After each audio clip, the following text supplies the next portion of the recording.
नमस्कार मित्रांनो. तर आज आपण पाहणार आहोत, जे का रंजले गांजले त्यासी म्हणे जो आपुले, तोची साधू ओळखावा देव तेथेची जाणावा.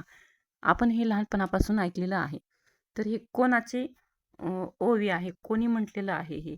तर आपण शाळेमध्येही खूप वेळेस हे ऐकलेलंही शिकलेलं आहे. तर हे आहे महाराष्ट्राच्या संत परंपरेतील तेजस्वी दीपस्तंभ वारकरी संप्रदायाचे जगद्गुरू संत तुकाराम महाराज यांच्या जीवन कार्याबद्दल जाणून घेऊया ह्या व्हिडिओमध्ये. ही त्यांनी जी अशी ओवी रचलेली आहे, ते तुकोबा हे फक्त संत नव्हते, ते होते समाज प्रबोधक करणारे निर्भीड क्रांतिकारी विचारवंत. तर त्यांचा जन्म कुठे झाला, त्यांचा बालपण काय होतं, हे आपण पूर्ण त्यांच्याबद्दलची माहिती पाहूया. संत तुकाराम महाराजांचा जन्म इसवी सन 17व्या शतकात पुणे जिल्ह्यातील देहू या गावात माघ शुद्ध पंचमी अर्थात वसंत पंचमीच्या दिवशी झाला.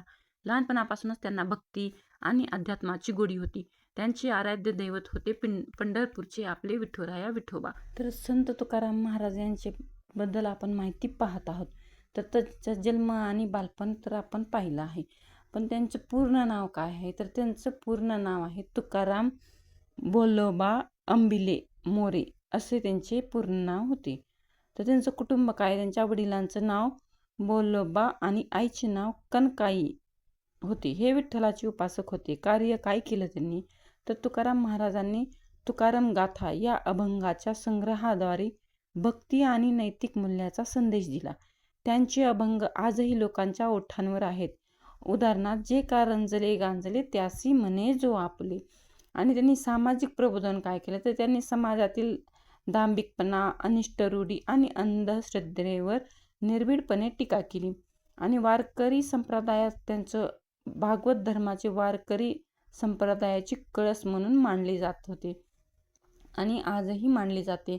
तर त्यांचा मृत्यू हा देहत्याग होता. फाल्गुन वद्य द्वितीया तुकाराम बीज या तिथीला त्यांनी इसवी सन 1650च्या सुमारास देहत्याग केला. त्या तुकाराम बीज काय आहे हे आपण पूर्ण माहिती पाहणार आहोत. ती ह्यासाठीच की तुकाराम बीज म्हणजे काय? तर तुकाराम बीज म्हणजे त्यांनी स्वतःचा देहत्याग केला. मृत्यू जो आहे तो त्यांनी देहत्याग करून घेतलेला आहे, त्यालाच आपण तुकाराम बीज असे म्हणतो. तर आणखीन त्यांच्याबद्दल अशीच खूप काही माहिती आहे, तर ते पाहूया. शेवटपर्यंत व्हिडिओ नक्की पहा आणि व्हिडिओला लाईक ही नक्की करा आणि चॅनेलला सबस्क्राईब नक्की करा. असेच आपण नवे नवे व्हिडिओ नवे टॉपिकसह पाहूयात. तर पुढे त्यांचं पाहूया आपण.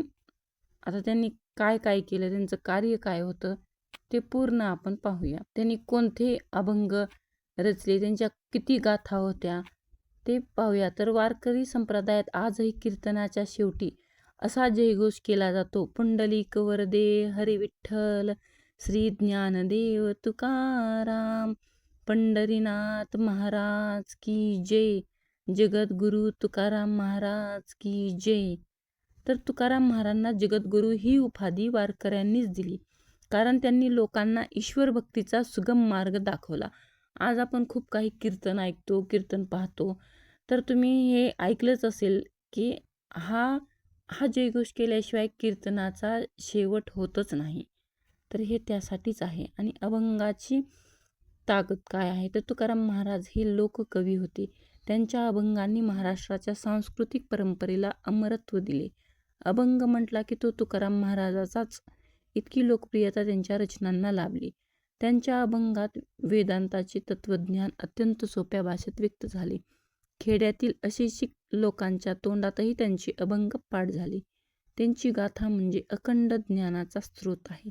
एकदा त्यांच्या गाथा इंद्रायणी नदीत बुडवल्या गेल्याची कथा सांगितली जाते, पण जनसामान्यांच्या मुखोद्गत अभंगामुळे ती गाथा पुन्हा जिवंत झाली. इंद्रायणीच्या काठावर लाखो वारकरी अभंग म्हणू लागले. तेव्हा तुकोबांना जाणवले की माझी गाथा कधीच बुडणार नाही. जरी ते पाण्यात, काही लोकांमुळे त्यांना ती अभंग पाण्यात वाहावे लागले, सोडून द्यावे लागले, पण ते लोकांच्या मुखामध्ये